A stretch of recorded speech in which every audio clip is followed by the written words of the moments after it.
Assalamualaikum warahmatullahi wabarakatuh. Selamat malam pemirsa TVRI Swasta Media Pemersatu Bangsa. Kembali saya Julius Efrain hadir untuk program Dialog Publik di hari ini Selasa 29 September 2020.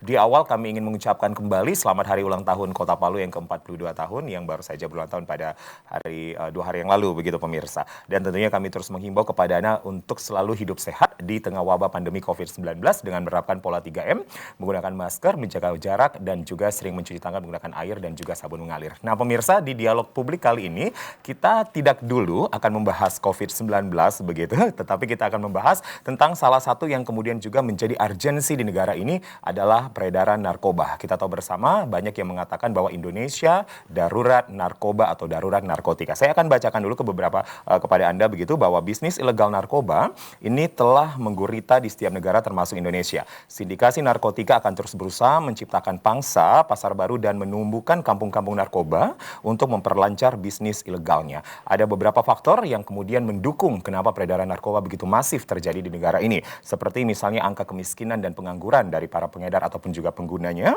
lemahnya sistem hukum yang tidak membuat jerah, dan mentalitas aparat hukum yang tergiur oleh bujukan sindikasi narkotika di semua lini penegakan hukum. Itu kalau kita berbicara secara general. Bagaimana dengan Sulawesi Tengah sendiri? Sulawesi Tengah sendiri menurut survei berada di posisi keempat darurat narkoba untuk Indonesia. Ada sejumlah 61.857 pengguna narkoba dengan prevalensi 3,30%. Untuk jumlah terpapar untuk setahun ini menggunakan narkoba sebanyak 52.341 dengan prevalensinya 2,80%. Sehingga dari BNNP pun kemudian memberikan satu program yaitu pencegahan dan pemberantasan penyalahgunaan dan peredaran gelap narkoba atau disingkat dengan P4GN. Bagaimanakah kemudian peran dari Badan Narkotika Nasional Provinsi Sulawesi Tengah dan bagaimanakah kemudian juga dari pihak terkait seperti dari Badan Kesatuan Bangsa dan Politik Sulawesi Tengah bekerja sama, berkoordinasi dengan baik sehingga muncul yang namanya sense of responsibility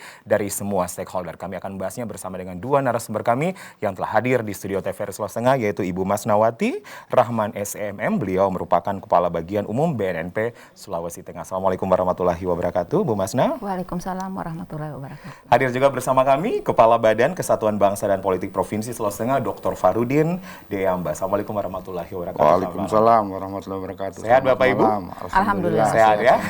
Baik. Dan pemirsa, kami juga nanti menantikan Anda di segmen kami selanjutnya untuk berpartisipasi bersama kami melalui line interaktif 0451452414. Anda bisa lihat di layar kaca Anda. Nanti kami akan menunggu apa yang menjadi opini ataupun juga perspektif Anda tentang narkotika yang ada di Sulawesi Tengah. Saya akan langsung mulaikan perbincangan saya ke Bu Masna. Bu Masna, kalau saya tadi di prolog sudah mengatakan bahwa kita benar-benar di darurat narkoba begitu ya Bu. Kita jangan dulu bicara Sulawesi Tengah. Kita bicara secara Indonesia. Benar seperti itu Bu Mas? Ya benar. Seperti kita ketahui dari 2016 kemarin Presiden sudah menyampaikan bahwa kita dari darurat narkoba. Jadi beberapa penelitian bahkan yang terakhir yang mungkin memprihatinkan tadi sudah disampaikan data bahwa saat ini kita berada di peringkat keempat untuk Sulawesi Tengah. Untuk Sulawesi Tengah. Kenapa kemudian hal ini Bu masih terus menjadi kenikmatan begitu Bu, khususnya pengguna, pengedar begitu Bu? Apa sih yang menyebabkannya Bu? Kalau berbicara mengenai pengguna seperti apa, karena memang zat ini sifatnya adiktif. Jadi memang untuk ketergantungan itu sulit untuk seseorang lepas dari adiktif tadi. Karena zat-zat narkoba itu kan sifatnya adiksi yang mana kalau orang menggunakan selalu akan timbul. Dia melihat misalnya contoh misalnya dia melihat bong saja, keinginan untuk menggunakan itu masih ada. Jadi memang sifatnya adiksi. Jadi memang rasa ketergantungannya itu sangat tinggi sekali tinggi, begitu. Dan kita tahu bersama bahwa narkoba itu sekarang tidak hanya ada untuk menyerang kalangan-kalangan misalnya kan dewasa begitu Bu. Bahkan anak-anak sekarang pun itu menjadi pengguna bahkan pengedar Bu.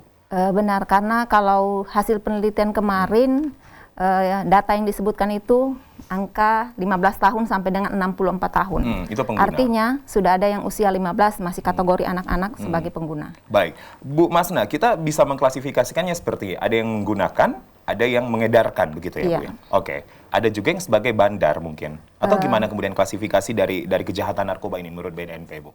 Jadi kalau menurut undang-undang itu sebenarnya kategori itu memang di Undang-Undang 35 tahun 2009 jelas bahwa seorang pengguna itu merupakan korban yang memang layak atau wajib kita rehabilitasi. Tetapi di satu sisi ada pengedar yang kalau menurut undang-undang juga itu sisi yang memang sangat keras untuk menjerat para pelaku atau pengedar narkoba di dalam undang-undang itu sendiri. Jadi ada dua sisi, satu sisi humanis untuk seorang pengguna, satu sisi yang sangat keras untuk seorang pengedar. Tapi pengedar pun juga pengguna biasanya, Bu. Normalnya ada yang seperti itu. Ada pengedar yang juga merupakan pengguna.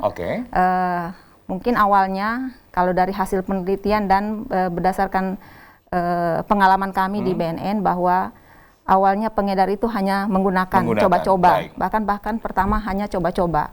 Begitu kan modus ini modus untuk menjerat pelaku atau pengedar pertama hanya diberikan cuma-cuma.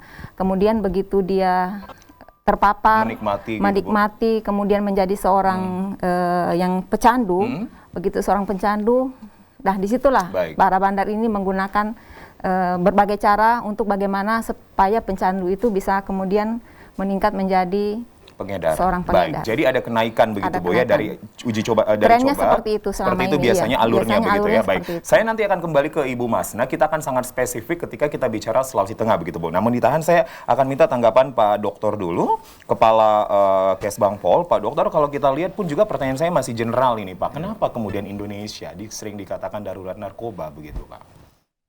Baik, terima kasih Pak Julius. Sebelumnya saya ingin menyampaikan bahwa penyalahgunaan narkoba sebagaimana disampaikan oleh Pak Julius di awal pembukaan tadi bahwa sudah sangat masif.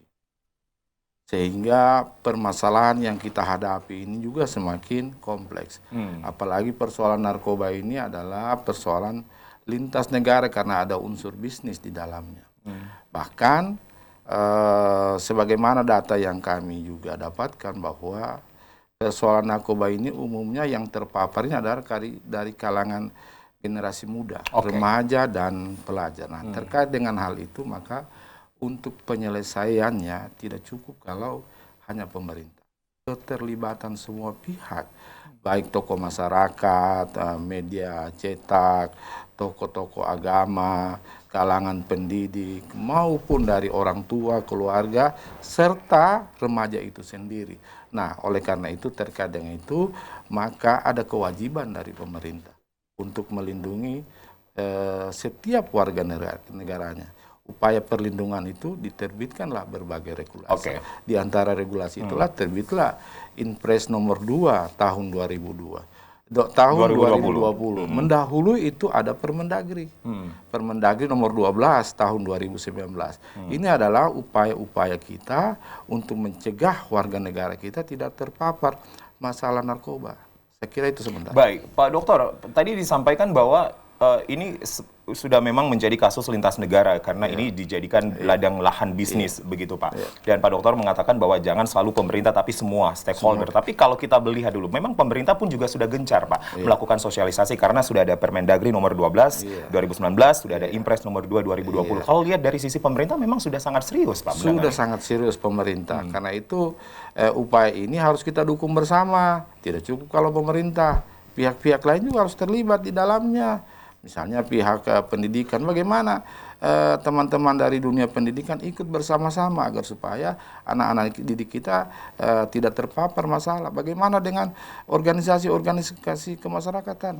Mana kita bersama-sama agar supaya kita yang tadinya sudah dianggap darurat bisa kita cegah daripada persoalan-persoalan narkoba ini. Dan kita secara spesifik kita di Sulawesi Tengah ini juga sudah di backup dengan berbagai regulasi. Gubernur telah menerbitkan yang namanya Peraturan Gubernur Sulawesi Tengah tahun nomor 2 tahun 2019 tentang rencana aksi daerah pencegahan, pemberantasan dan penyalahgunaan peredaran gelap narkoba. Kita singkat P4GN begitu, Pak. P4GN. Kemudian terbit keputusan Gubernur Sulawesi Tengah nomor 449 garing 237 garing Kesbang Pol, yaitu tentang pembentukan tim terpadu upaya pencegahan penanggulangan masalah narkoba. Kemudian terbit juga instruksi Gubernur Sulawesi Tengah untuk menindaklanjuti rencana aksi nasional. Semua itu dilakukan Jadi adalah sudah banyak payung hukumnya. sudah gitu, banyak Pak, ya? dilakukan. Tinggal kita bagaimana action di lapangan dan dukungan dari semua pihak agar supaya pemerintah tidak bekerja sendiri menanggulangi persoalan-persoalan generasi bangsa. Pak Dokter ini. melihat apakah selama ini dengan berbagai regulasi payung hukum itu sifatnya masih humanis, Pak? Artinya masih persuasif begitu, belum tegas atau gimana, Pak? Saya kira sudah tegas, apalagi didukung dengan program dan kegiatan yang dilakukan pemerintah. Saya kira sudah sangat tegas, tinggal bagaimana kita bersama-sama bersinergi agar supaya persoalan-persoalan narkoba. Ini kan kejahatan transnasional ini juga adalah modus yang selalu mencari model-model baru sehingga kita bisa lalai dalam upaya pencegahannya. Saya kira itu. Jadi ada sense atau share responsibility, nanti saya akan lebih tanya begitu bagaimana kemudian dari lintas stakeholder begitu menangani masalah yang serius ini. Ibu Masna, kita spesifik sekarang Bu, saya akan pindah ke Sulawesi Tengah Bu. Posisi Sulawesi Tengah sekarang berada di urutan keempat Bu. Dengan prevalensi yang sudah sampaikan tadi, dengan pengguna yang juga sudah saya sampaikan di awal. Dari Ibu Masna mungkin ada data-data yang ingin dipaparkan Bu, mungkin di bulan-bulan terakhir ini atau di waktu-waktu terakhir ini di pengguna kita atau pengedar? Baik, sesuai data yang kami miliki, kalau untuk penelitian seperti yang disampaikan tadi kita peringkat 4, tentunya upaya-upaya yang kita sudah lakukan juga seperti yang disampaikan Pak Kepala Kesbangpol tadi bahwa payung hukum sudah jelas. Upaya yang kita lakukan juga sudah jelas bahwa tindakan mulai dari tindakan preventif yang kita lakukan di BNNP Sulawesi Tengah berupa pencegahan melalui sosialisasi ini kita lakukan di semua kalangan, bukan hanya di instansi pendidikan, tapi juga semua instansi, baik itu instansi pemerintah, swasta, maupun di masyarakat itu sendiri.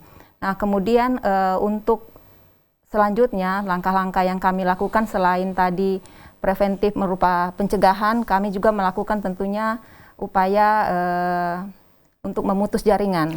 Nah, untuk memutus jaringan ini sendiri, sampai dengan di Agustus kemarin, BNNP Sulawesi Tengah berhasil mengungkap 15 kasus dengan 29 orang tersangka.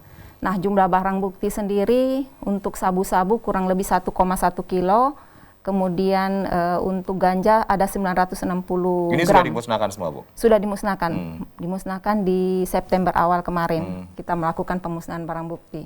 Nah, kemudian selanjutnya langkah yang kami lakukan adalah rehabilitasi untuk para pecandu. Nah, untuk rehabilitasi sendiri sampai dengan Agustus kemarin kami merehab 466 orang dari seluruh wilayah Sulawesi Tengah. Itu dilakukan di 35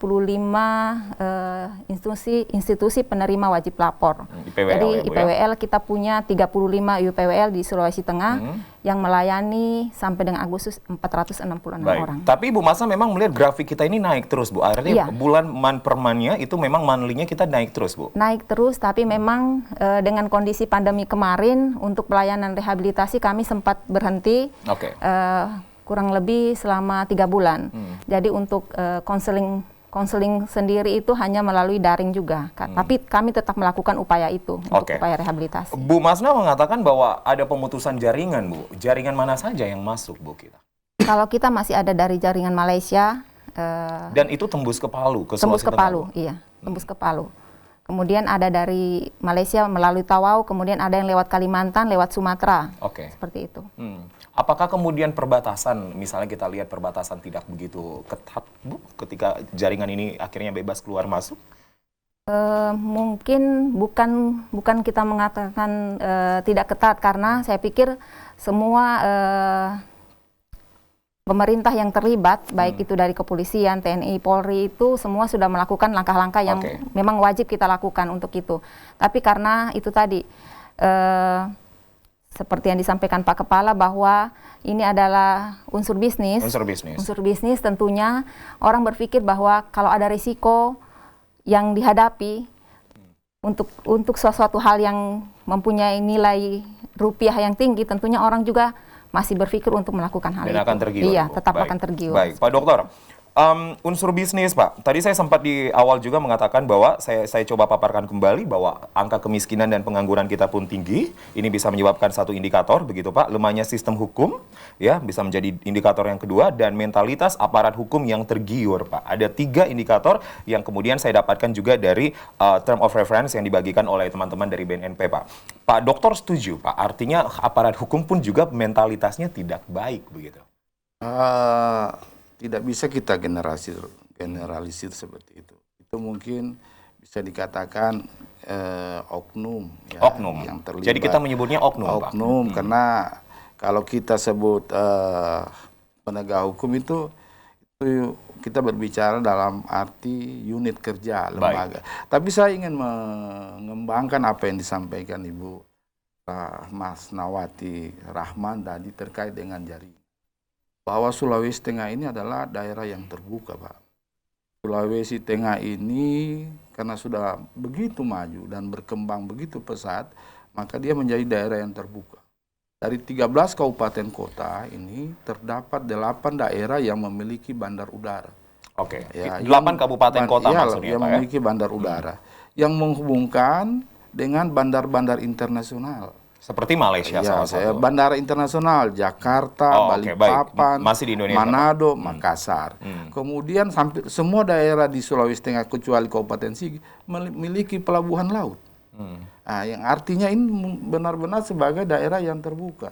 Dan kita juga memiliki batas darat ya menghubungkan Sulawesi Barat, Gorontalo, dan Sulawesi Selatan serta Sulawesi Tenggara.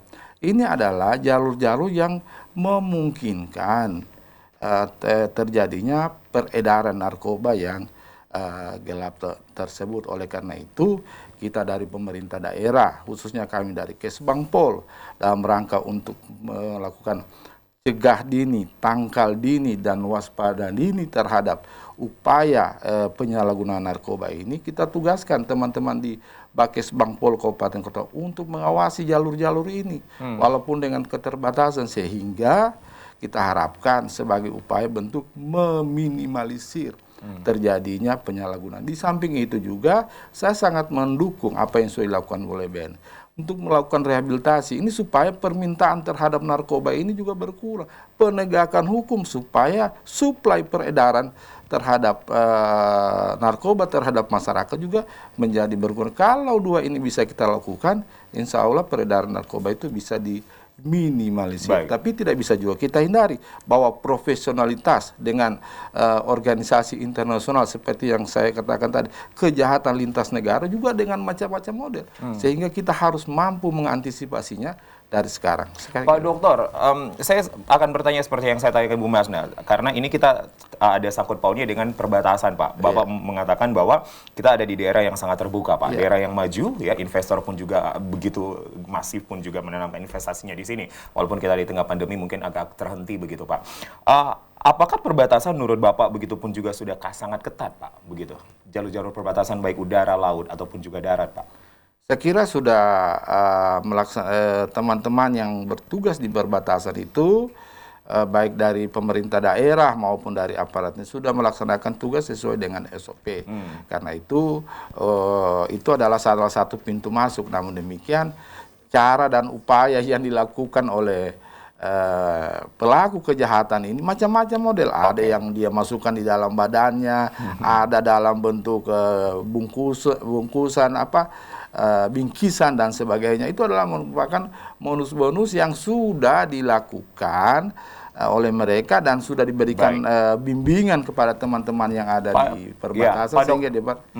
Saya mau tanya, apakah dia tidak bisa terdeteksi, Pak, ketika sudah mengetahui pun juga banyak modus, banyak cara begitu, Pak. Tapi ditahan dulu, Pak Dokter. Kita akan jeda terlebih dahulu, pemirsa. Tetaplah bersama kami di Dialog Publik. Kami akan segera kembali. Dan lebih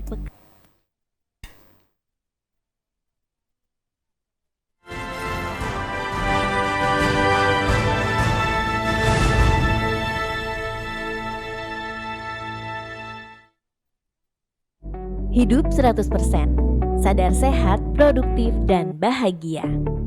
Hidup 100% merupakan transisi citra BNN sebagai garda utama pencegahan dan pemberantasan narkoba dengan mengubah pola pikir otoritatif menjadi aspiratif, beku menjadi hangat, dan kaku menjadi fleksibel. Sadar akan internal diri dan lebih peka dengan sekitar, sehat dimulai dari bagian terkecil, pola makan, pola tidur, dan pola hidup yang baik. Produktif dalam segala aktivitas, karya, dan inovatif. Hidup 100% menjadi pilihan untuk mencapai kebahagiaan. Tinggalin yang setengah-setengah. Waktunya hidup 100%.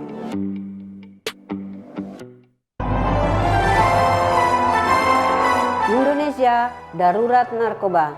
30-40 orang meninggal dunia akibat penyalahgunaan narkoba. Apa yang harus Anda lakukan jika Anda atau keluarga Anda merupakan penyalahguna narkoba, pecandu, atau korban penyalahgunaan narkoba? Bagaimana prosesnya?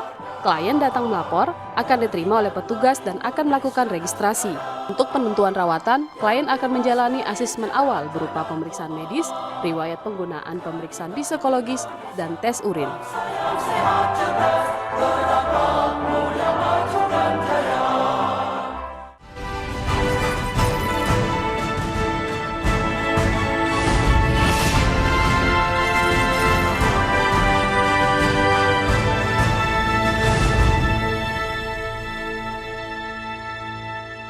Kami masih memiliki separuh waktu bagi Anda yang menyaksikan dialog publik di hari ini dan juga nanti kami akan membuka partisipasi Anda dalam penyampaian perspektif Anda. Kita membahas apa yang menjadi peran pemerintah Sulawesi Tengah dalam upaya mendukung program pencegahan dan pemberantasan penyalahgunaan dan peredaran gelap narkoba. Sulawesi Tengah sekali lagi berada di posisi keempat begitu dan ini menurut Kepala Badan Kesatuan Bangsa dan Politik Sulawesi Tengah karena kita ada di daerah yang sangat terbuka begitu, jalurnya pun juga sangat gampang untuk dimasuki. Nah, saya kembali ke Pak Dokter. Pak Dokter, kalau tadi Anda mengatakan bahwa modus macam-macam begitu Pak, ada yang dibalutkan di badan begitu, ada yang dibungkus dengan segala macam Pak. Apakah memang susah untuk melakukan pendeteksian begitu Pak?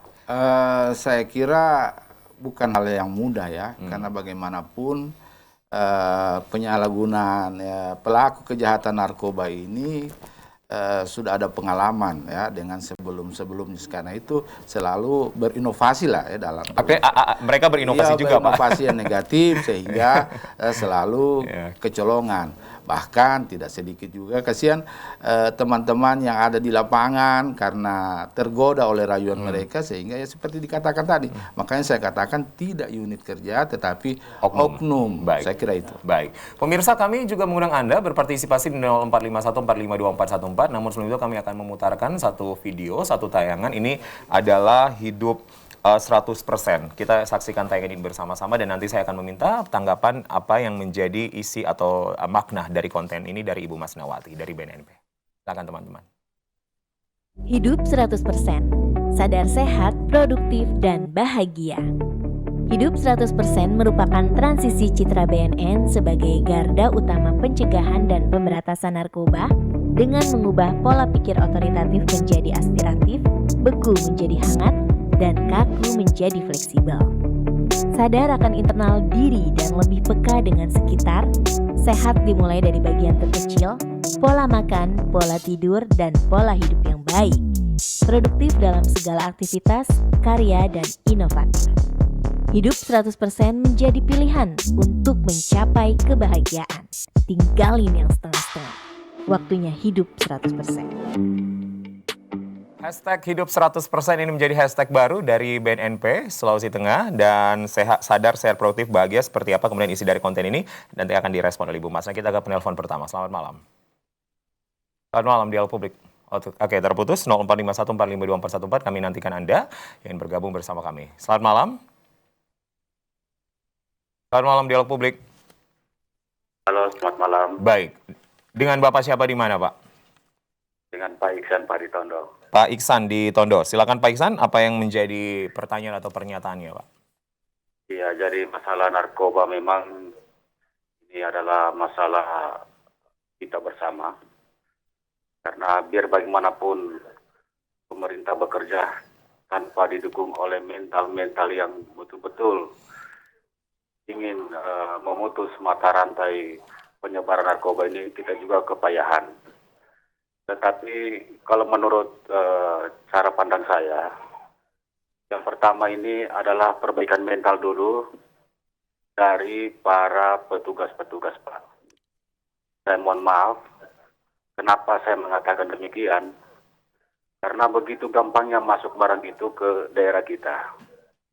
Kemudian kita lihat sendiri, baru-baru ini bandar besar bisa lolos dari rutan. Tentunya ini juga merupakan PR besar bagi negara ini. Baik. Besar apa? kemauan kita Baik. untuk memberantas narkoba ini. Kalau tidak, mulai dari diri kita masing-masing. Ya. Apabila dia itu sebagai aparat, tentu dia harus bersikap tegas. Baik. Kemudian masyarakat juga dia harus proaktif. Baik. Satu contoh Pak, mohon maaf Pak, saya kasih contoh dulu. Ya, tidak masalah Pak Iksan. Ya. Ya, jadi begini, ada salah satu desa, saya tidak usah kasih tahu Pak. Ya, di daerah Sigi, itu pemakainya itu kebetulan keluarganya itu ada di kepolisian. Jadi begitu ada penggerbekan, informasi sudah duluan langsung datang ke mereka. Begitu datang penggerbekan, tidak ada barang bukti yang didapat. Lolos ya Pak ya? Lolos. Kemudian juga menurut pandangan saya, mungkin pemerintah harus lebih memperhatikan lagi. Karena antara pengguna dan pengedar, ini beda-beda tipis Oke. menurut saya. Oke, baik. Karena kalau kita selalu mengatakan ini pengguna, kemudian sanksinya juga, hukumannya juga hanya sebatas karantina, ini susah juga. Baik. Karena kita tidak bisa mengetahui apakah dia pengguna juga pengedar, Baik, atau Pak jangan-jangan Iksan. juga dia juga. Ya. Ya, makasih Pak. Baik, mohon maaf waktu kita terbatas Pak. Kami masih akan menantikan penelpon kami yang lain lagi untuk memberikan tanggapannya di dialog kami kali ini. Ya, sudah ada yang bergabung? Belum ada? Baik, saya sebelum ini nanti akan ditanggapi oleh Pak Kepala Kesatuan Bangsa dan Politik. Ada? Oke, kita penelpon dulu. Mohon maaf Bapak Ibu, kita tahan dulu dan setelah ini kita akan tahan dulu untuk penelpon yang lain. Selamat malam. Malam, Assalamualaikum. Waalaikumsalam warahmatullahi wabarakatuh. Bapak siapa di mana Pak? Pak Lisan Labuan. Oke, sama-sama Pak Iksan ya Pak ya.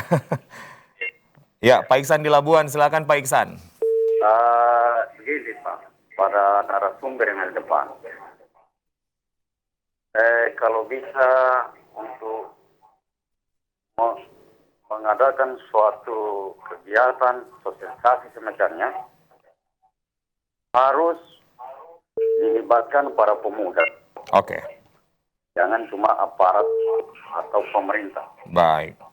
Baik, terima kasih. Oke, terima kasih. Singkat, padat, jelas. Nanti Ibu Masna bisa jawab langsung Bu, bersama dengan konten dari iklan kita yang tadi kita sudah tampilkan. Pak Dokter, Kepala Kesbang Pol, dari Pak Iksan Tondo, Pak, pembinaan mental para petugas atau oknum, sekali lagi kita menyebutnya oknum ya Pak ya. Kenapa kemudian ini bisa akhirnya pun juga bisa lolos begitu, bahkan ada satu kasus dicontohkan bandar besar bisa lolos darurat, bahkan yang dari Sigi pun juga sudah ada informasi duluan begitu Pak ya. Silakan Pak ditanggapi. Ya, saya tidak bisa menduga-duga ya. Tapi sejak awal tadi sudah dibuka dengan pembicaraan tentang bisnis dan sebagainya, itu bisa saja terjadi seperti apa yang ditanyakan oleh saudara kita dari Tondo Pak tadi. Iksan Pak. Tetapi bagi petugas ya, itu yang kami dari Kesbang Pol, dari aspek bela negara dan wawasan kebangsaan. Apabila kita memiliki integritas bahwa yang kita lakukan ini adalah upaya untuk memproteksi generasi yang ada sekarang untuk menjadi pemimpin di masa depan, maka kita harapkan ada integritas yang mereka miliki. Tapi dalam kenyataan itulah godaan dan gangguan dari pihak-pihak terkait sehingga mereka mudah tergoda. Oleh karena itu terkait dengan tadi hidup 100%, saya sangat apresiasi ya tagline seperti ini. Tapi juga harus didukung dengan bukan cuma sehat dalam aspek medis, tetapi juga sehat dalam aspek rohani. Rohani inilah yang sekarang ini yang perlu kita tingkatkan. Sehingga diharapkan dengan sehat medis, sehat rohani bisa mencegah berkembangnya masifnya persoalan-persoalan narkoba di sosial. Pak Iksan, saya akan menyambung begini Pak. Kasus di Palu, di salah satu kelurahan Pak yang terus ada, bahkan kami sering sekali memberitakannya begitu Pak. Saya tidak perlu menyebutkan, Bapak dan Ibu pasti tahu. Kenapa hal ini akan terulang terus begitu Pak di setiap periodiknya? Ya itulah tadi saya katakan, kalau saya melihat dan mendengar dan mencermati serta mengkaji apa yang terjadi dan menduga-duga apa yang ditanyakan tadi itu, maka di dalamnya bisnis. ya kan? Apakah bisnis ini tidak bisa dipatahkan gitu Pak? Karena ini sudah dikenal sekali begitu Pak. Ya pastilah bisa. Buktinya kemarin BNN bersama dengan aparat keamanan melakukan tindakan penggerebekan di salah satu wilayah. Tapi dalam kenyataannya masih ada lagi upaya-upaya yang dilakukan. Walaupun sudah dengan pertaruhan nyawa di dalamnya, tetapi ya itulah namanya sudah tergoda dengan aspek ekonomi, bagaimanapun kita harus cegah. Bagaimanapun juga Sulawesi Tengah ini harus kita keluar dari persoalan-persoalan. Apakah tidak bisa Pak Iksan menemukan akarnya Pak sampai ke grassroots, artinya gembongnya yang begitu yang kemudian bisa didapatkan Pak? Ya, kalau kita bertanya seperti itu contoh saja ya, tapi tidak terjadi di Sulawesi Tengah ini bahwa di lembaga pemasyarakatan saja itu ada peredaran narkoba. Kayak tadi dicontohkan bandar besar bisa lolos gitu Pak. Ya, makanya saya contohkan juga bahwa di lembaga pemasyarakatan yang nyata-nyata dijaga dengan begitu ketat SOP-nya masih bisa lolos. Nah, oleh karena itu kembali saya katakan lagi dari aspek wawasan kebangsaan dan aspek bela negara kita harus memiliki integritas. Kenapa? Yang kita jaga ini adalah anak-anak yang kita harapkan akan memimpin Sulawesi Tengah 5-10 tahun ke depan. Oke, baik. Saya ke Bu Masna. Bu Masna, sebelum Ibu Masna mengomentari tadi tayangan hashtag hidup 100%, saya ke Pak Iksan dulu yang di Labuan, Bu. Kegiatan harusnya melibatkan pemuda. Saya percaya BNNP pasti sering melakukan itu, Bu. Namun seberapa seringkah dari BNNP kemudian melibatkan kepemudaan, Bu? Tidak hanya pemerintah ataupun siapa saja begitu. Untuk kegiatan-kegiatan yang kami lakukan tentunya tetap berkoordinasi dengan apalagi kalau misalnya kami melakukan kegiatan itu di suatu kelurahan. Jadi koordinasi kami itu tetap pasti ke pemerintah kelurahan setempat. Kemudian kami juga selama ini melibatkan unsur pemuda, tokoh agama, tokoh masyarakat seperti yang disampaikan Pak Kepala tadi bahwa kami tidak bisa bergerak sendiri, tapi harus ada dukungan semua pihak. Termasuk pemuda tentunya. Khusus wilayah kelurahan yang memang kita sudah kenal, bahkan ada yang menyebutkan menjadi daerah kampung narkoba begitu Bu. Itu kepemudaannya dilibatkan nggak Bu, Karang Tarunanya? Tentu saja kami melibatkan, bahkan beberapa waktu lalu tokoh-tokoh pemuda, kemudian tokoh masyarakat, tokoh agama di wilayah tersebut sudah menyatakan bahwa mereka ikut perang melawan narkoba. Namun kenapa kita bisa kecolongan? Ya, seperti tadi yang sudah diuraikan bahwa ini adalah ada unsur bisnisnya, kemudian tentunya dengan high risk tapi high return yang bisa didapatkan di situ, tentunya ini tetap menjadi bisnis yang menggiurkan. Resiko yang tinggi namun mendapatkan pundi-pundi yang tinggi pun juga akhirnya terus dilakukan begitu.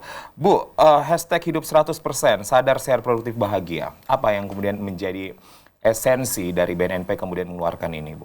Baik. Sadar artinya bahwa kita harus sadar siapa diri kita, percaya akan diri kita, kemudian sehat itu tadi seperti disampaikan bahwa bukan cuma sehat jasmani. Kalau sehat jasmani tentunya dengan pola hidup yang sehat, pola hidup yang teratur, makan, kemudian olahraga dan lain sebagainya, kemudian sehat juga dalam rohaninya, jadi selain jasmani, rohani juga seperti itu, kemudian produktif dalam artian bahwa setiap aktivitas yang kita lakukan kami berharap bahwa ada produktivitas di dalamnya, bahwa produktivitas di dalam melaksanakan semua kegiatan apapun itu, baik misalnya di dalam pekerjaan kita, aktivitas kita sehari-hari. Hashtag ini sudah sosialisasinya sudah gencar Ibu? Sudah sejak 26 Juni kemarin. 26 Juni kemarin, oke. Ya, kita ke penelpon selanjutnya, selamat malam. Selamat malam. Ya, baik. Ada? Dengan Bapak siapa di mana, Pak?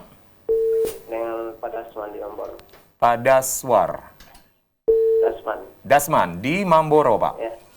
Ya, jadi saya begini, 2019 lalu kita sempat ketemu dengan BNN Provinsi. Kebetulan kita diundang di Dinas Pendidikan Provinsi. Kita minta data. Ternyata data yang dikeluarkan dari 4 sekolah yang disampel SMA itu ternyata sangat mengejutkan bahwa ada ratusan bukan cuma terindikasi, ternyata dia pengguna. Itu problem. Nah, saya ingin begini, sosialisasi kita hari ini tidak akan mempan lagi. Ini sudah pada tindakan yang betul-betul harus, kalau 3 pendekatan dilakukan, persuasif sudah tidak bisa, kemudian edukatif sudah bisa, represif harus dilakukan. Ini sangat berbahaya. Nah, penting kita sampaikan kalau dari BNN tadi mengatakan pintu masuk lewat pendidikan seperti apa, ini tidak bisa lagi lewat sosialisasi. Ke masyarakat kerjasamanya dengan unsur pemuda itu dalam bentuk action apa?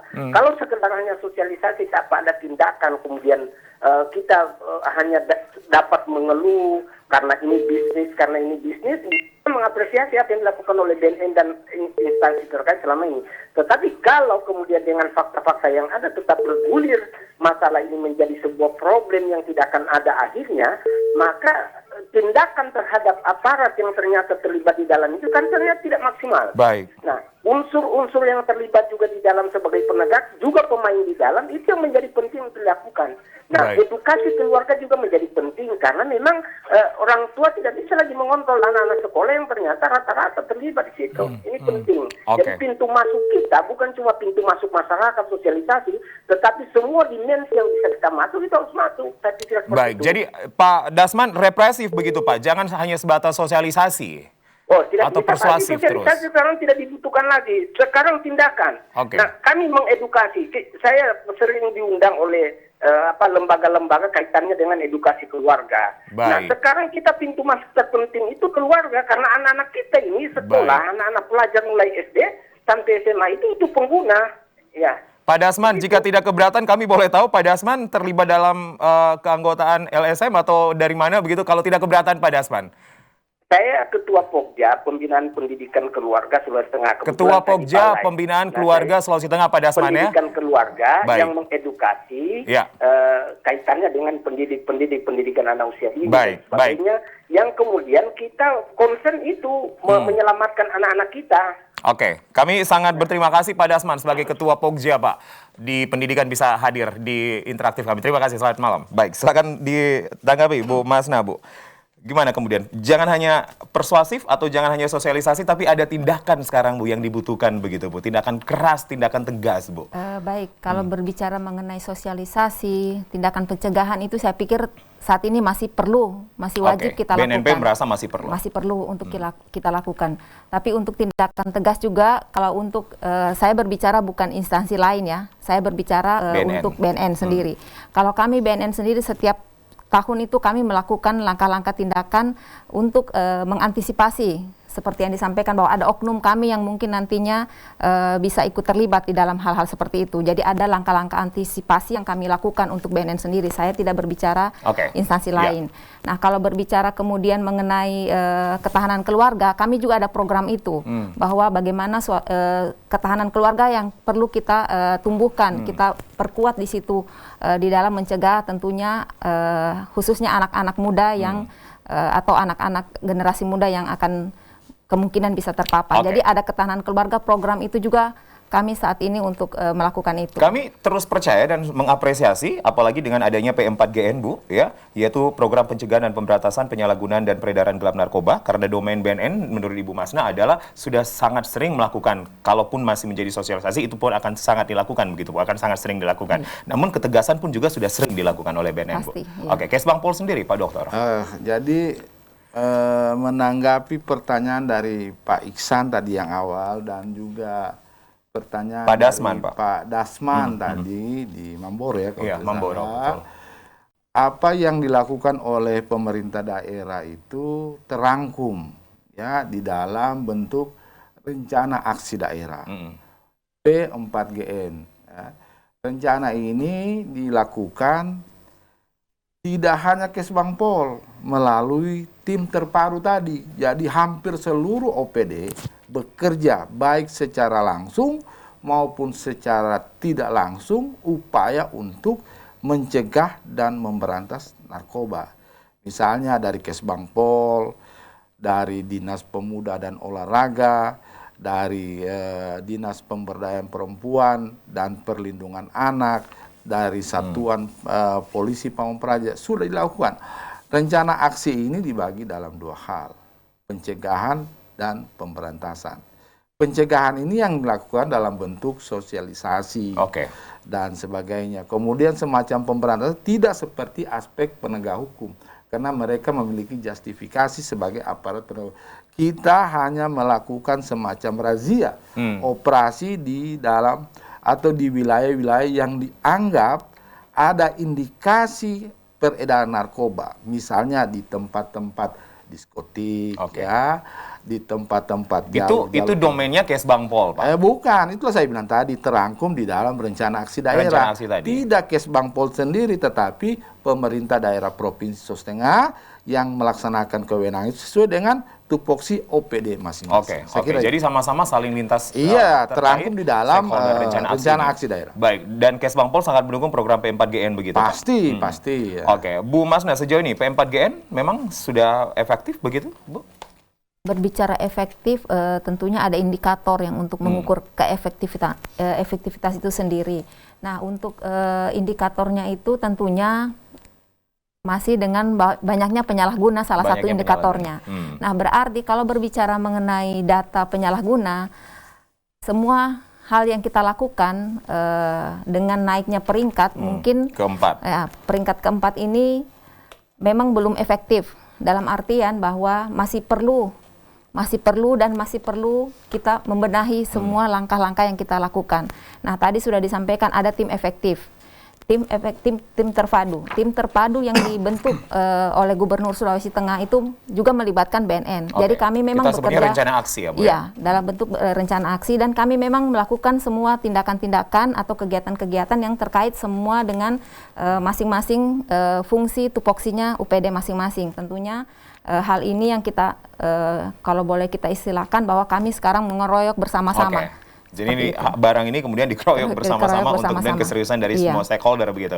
Baik, Bu Masna, ada 3 langkah yang kemudian pun juga saya dapatkan, ada demand reduction yang menurut BNN pun juga dilakukan, supply reduction dan harm reduction. Ini seperti apa, Bu, kemudian? Berbicara mengenai tadi demand reduction itu bentuknya seperti penyuluhan, jadi langkah-langkah preventif yang kami lakukan. Kemudian untuk supply reduction itu memutus jaringan.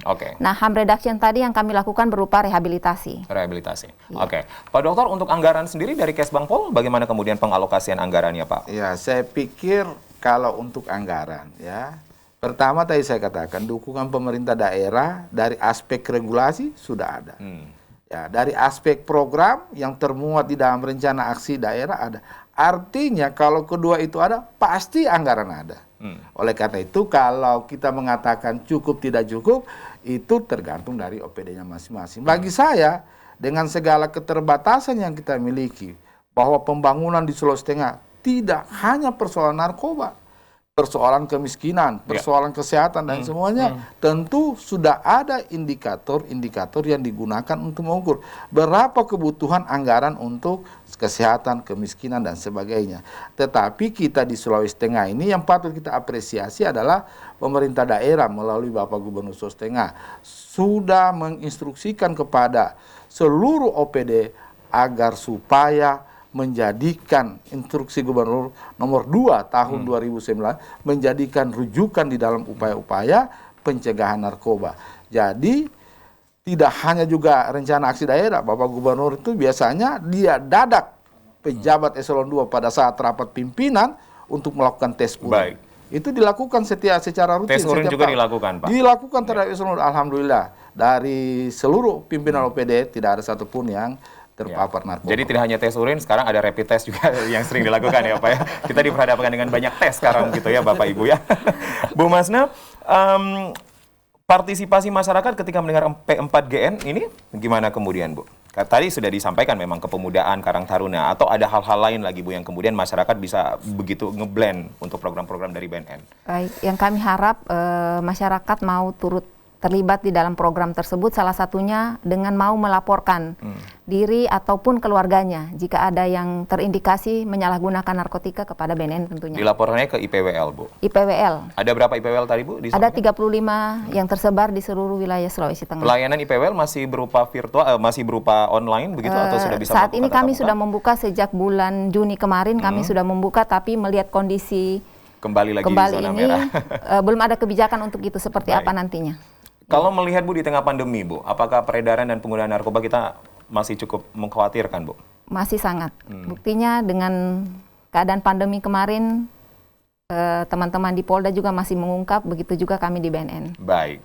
Pak Dokter, apa sih yang sebenarnya Pak harusnya dilakukan masyarakat yang sudah masuk dalam dunia narkoba Pak untuk selalu tadi Pak hashtag hidup 100% sadar, sehat, produktif, bahagia nih Pak? Ya, masyarakat harus menjadi bagian dari upaya pencegahan narkoba. Kalau melihat ada indikasi-indikasi yang diduga bahwa di situ ada orang yang menggunakan narkoba, bahkan ada yang diduga terjadi transaksi narkoba di dalamnya, jangan ragu-ragu melapor kepada pihak terkait. Kita di khusus di Kesbang Pol ini ada 3 forum yang kita manfaatkan untuk kira-kira diharapkan dapat menjadi mediator untuk mencegah narkoba ini, yaitu melalui Forum Kerukunan Umat Beragama. FKUB ya Pak ya? Ya, majelis-majelis keagamaan, agar diingatkan kepada mereka kalau turun kepada majelis-majelis keagamaan untuk disampaikan. Tidak hanya COVID-19, narkoba juga ini harus menumpang di dalamnya. Kemudian ada forum kewaspadaan dini, dicegah di mana kira-kira itu di tempat-tempat tadi yang diindikasikan ada narkoba, itu kita harus jaga. Kemudian ada forum pembauran kebangsaan. Berbagai ragam yang ada di sini, ragam budaya, ragam suku dan bangsa yang di sini, kita ingatkan bahwa kita di sini harus bersama-sama bersinergi membangun Sulawesi Tengah dan jangan ada masyarakat yang terpapar. Pak Dokter akan optimis Pak, kita kemudian akan meminimalisir bahkan menurunkan peringkat kita begitu Pak? Hidup ini harus optimis. Kesbang Pol pun juga Bukan cuma Kesbang Pol, termuat di dalam rencana aksi daerah. Pemerintah daerah Sulawesi Tengah optimis bahwa upaya ini insya Allah akan membuahkan hasil. Namun domain Kesbang Pol akan bergerak seperti apa yang menjadi tanggung melalui jawab 3 forum tadi. 3 forum tadi, FKUB salah dan satu. Dan pembinaan ormas, 1.400 ormas kita bina melalui upaya, diharapkan upaya pencegahan terpaparnya orang-orang narkoba melalui 1.400 ormas yang ada di Sulawesi Tengah. BNNP sendiri Bu Masna, seberapa akan genting dan pentingkah kemudian menanggapi ini? Karena tadi di kontennya juga pola pikir otoritatif menjadi aspiratif, beku menjadi hangat, kaku menjadi fleksibel Bu. Ya, saya pikir semua upaya akan tetap kami lakukan. Tentunya domain kami memang terkait dengan pencegahan penyalahgunaan narkotika. Jadi tetap akan kami melakukan hal-hal tadi, yang 3 strategi tadi. Mulai dari demand reduction, supply reduction, kemudian harm reduction. Itu akan tetap kami lakukan tentunya. Bu Masna, tips yang terakhir menjadi closing statement Bu. Bagaimana masyarakat bisa produktif dengan kegiatannya, dengan aktivitasnya, berkarya dan berinovatif Bu, sehingga terjauh terutama generasi muda. Baik, untuk generasi muda tentunya harapan kami lakukan tindakan-tindakan atau kegiatan-kegiatan yang produktif yang bisa membawa atau menangkal segala bentuk penyalahgunaan narkotika. Tentunya itu harapan kami. Dan kemudian apa yang harus menjadi penetrasi kita Bu kepada pengguna? Apakah kita harus menjauhinya atau gimana begitu Bu? Sebaiknya seorang penyalahguna itu tidak dijauhi. Kita malah kalau bisa merangkul, kita ajak untuk bisa mendapatkan layanan rehabilitasi. Baik, Bu Masna dari BNN pun juga sangat optimis Bu bahwa apa yang dilakukan BNN ini akan menjadi berhasil nantinya Bu. Kami sangat optimis, tentunya dengan harapan kerjasama dari semua pihak. Kerjasama dari semua pihak. Yang hadir pada hari ini ada Kesbang Pol dan BNN. Kami sangat tunggu Ibu share responsibility-nya dan sinergitasnya. Terima kasih Pak Dr. Farudin Diambas, Kepala Badan Kesatuan Bangsa dan Politik Sulawesi Tengah telah hadir. Ibu Masnawati Rahman SMM, Kepala Bagian Umum BNP Sulawesi Tengah telah hadir bersama kami. Sehat selalu Bapak Ibu. Ya. Dan pemirsa, marilah kita dukung bersama apa yang menjadi gerakan dari pemerintah, yaitu P4GN. Telah banyak dilakukan oleh pemerintah, payung hukumnya pun juga sudah sangat jelas, dari instruksi Presiden sampai kepada instruksi Gubernur. Pertanyaannya, apakah kita benar-benar mau menseriusi agar kita terbebas dan terhindar dari narkotika ataupun juga narkoba? Saya Julius Efrain pamit, kita bergabung bersama TVRI Nasional untuk program kami selanjutnya. Wassalamualaikum warahmatullahi wabarakatuh. Selamat malam, sampai jumpa.